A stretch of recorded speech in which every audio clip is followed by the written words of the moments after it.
Hey, welcome back. Today, we're going to travel back in time to a day when this huge crowd gathered on a mountainside. They were expecting one thing, but what they got was a surprise that was way, way bigger. So let's dive in. You know that feeling when you're so excited for a gift and you're positive you know what it is, but then you open it and it's something completely different? Something that actually changes the way you see everything? Well, that's exactly the kind of surprise we're talking about today. All right, so let's set the scene.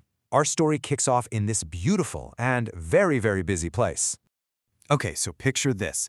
The sun's probably just coming up over the Sea of Galilee, and there's this massive crowd of people all gathered to hear Jesus.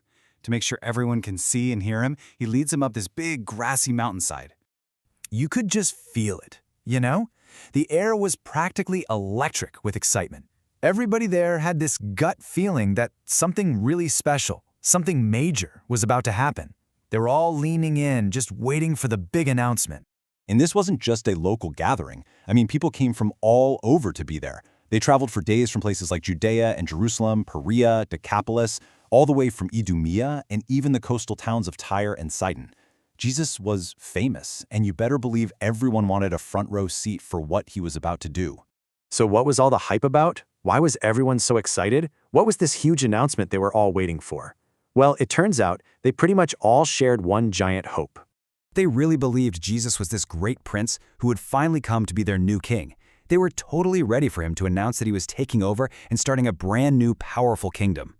Now, to really get why they were so pumped, you have to remember their land was ruled by the super powerful Romans. So naturally, people had some big dreams for what this new king would do.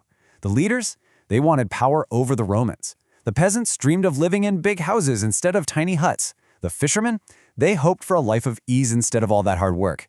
Basically, everyone wanted to be a rich, powerful, and respected nation. So they're all dreaming the same big, exciting dream. But there was just one problem. Their dream wasn't his plan. And this, my friends, is where the big surprise comes in. Get this, it wasn't just the crowd. Even Jesus' closest friends, the disciples, were totally hoping for an earthly kingdom. They had seen his incredible power, and they were just waiting for him to finally use it to become a king. So the disciples were probably pretty confused. Jesus just wasn't acting like a guy who was about to take over.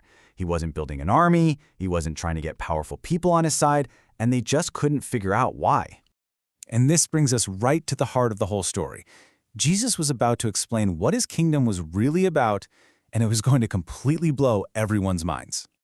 Okay, so this slide really breaks it down. Look at the difference. The people wanted a kingdom with worldly power, with armies and riches and fancy clothes. But Jesus, he was talking about a totally different kind of kingdom, one built on having a pure heart and inner peace.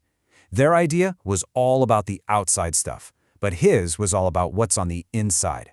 To put it another way, the people wanted a king to come and fix all their outside problems, like poverty and their enemies. But Jesus came to help with their inside problems. He wanted to help them have clean hearts and just be better people. So yeah, this was a huge lesson for that crowd on the mountain, but it's also a really powerful idea for us. Let's look at the big takeaway here. The lesson Jesus was about to teach them in his famous Sermon on the Mount, well, it wasn't a battle plan. It was a guide to a whole different kind of strength, the kind that comes from having a good and kind heart, not from having a ton of money or a big army. So this whole story leaves us with a pretty big question to think about. In a world that's so often focused on power and winning, what if we tried to build things with love and kindness instead? What kind of world could we create then? Definitely something to chew on. Thanks for joining me for this one.